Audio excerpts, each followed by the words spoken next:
Brad Stevens is not the guy. I've seen this everywhere. Everyone's saying number one phone call. It's got to be Brad Stevens. I'm going to tell you in this short today why Brad Stevens is not the guy for Indiana basketball. We're going to get into it right now. Welcome to a new segment I'm going to start doing on the show called Indiana Sports Connection Sweater Chats.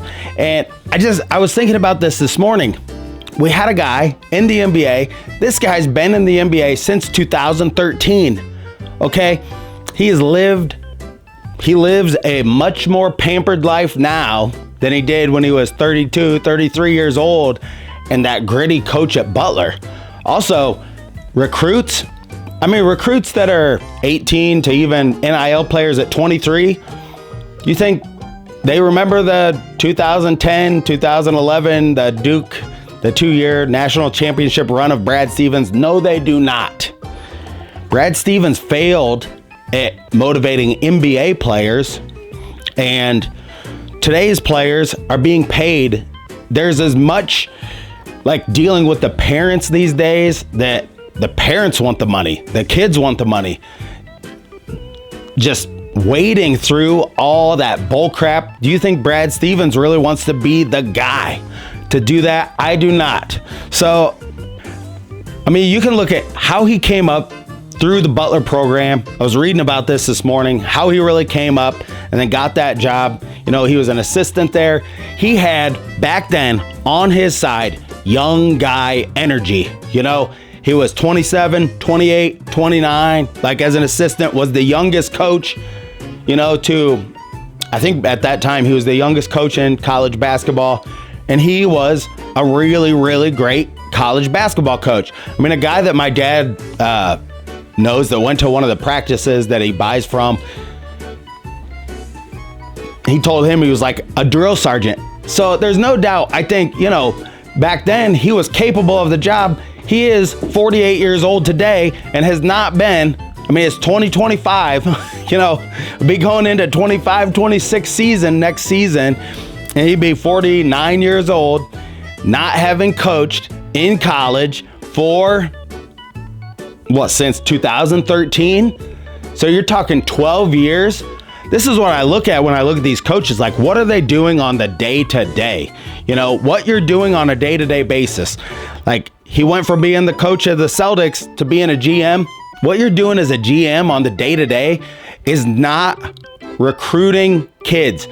College basketball coaching jobs are not glamorous jobs. Anybody that thinks that they're going to coach college basketball and it's going to be some glamorous job, you're just looking at the money and you're not realizing you're going to spend a lot of nights in dirty gyms. You're going to spend a lot of weekends watching AAU basketball through the summer. You're going to spend a lot of time talking to parents and kids and trying to figure out, will this kid be the right fit? Will this kid be the right? Well, when you watch how Painter does it and the great ones that are doing it, it's not a glamorous job at all. So that's my take on it. He said 4 years ago when we offered him the job, he said he was a masshole. I mean, come on. Anybody that identifies with those freckly faced weirdos up there, no offense. I mean, I know I am got some Irish in me, just look at me. But man, the people of Indiana, and even when I lived in New York, nobody likes these massholes. They used to come down to New York and they'd tell us how much greater Boston was than New York. It's like, why are you visiting here? Go back, go home. So I'm saying, if anybody, this dude wants to say he's like a masshole and all this stuff, nobody wants to say that. Get on your cow and ride back to Boston. You know what I'm saying? But I just think overall, just bringing in another guy that has not coached college basketball in a pretty long time now, just not a good idea. I don't think should even be the first choice. Everybody knows it's beards for beard, right? But I just don't know. He's just not going to relate to the players in the same way. A 48-year-old dude is not going to relate to the players the same way he did when he was 31. You know, we got a little taste of this when Mike Davis got the head coaching job. And look, people love to play for Davis, those Bob Knight players did in the very beginning, because he had that young guy energy. I do think Bob Knight was kind of like, at times, really pulling the team down with some negativity and whatever. But you get that young guy energy in there. Everybody wants to play for him all at once. You know, then that kind of faded as, you know, it was just kind of a work in progress for him and he had no experience. But just my take on all this. Tell me what you think in the comments down below.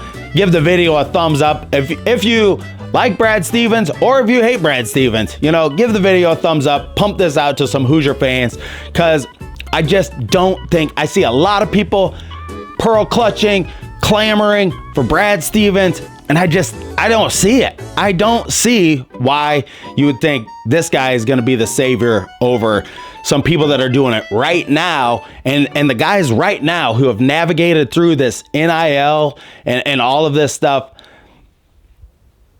Look, they're way steps ahead. There will be a big learning curve to learning all of this college stuff, all of this. The other thing, his personality.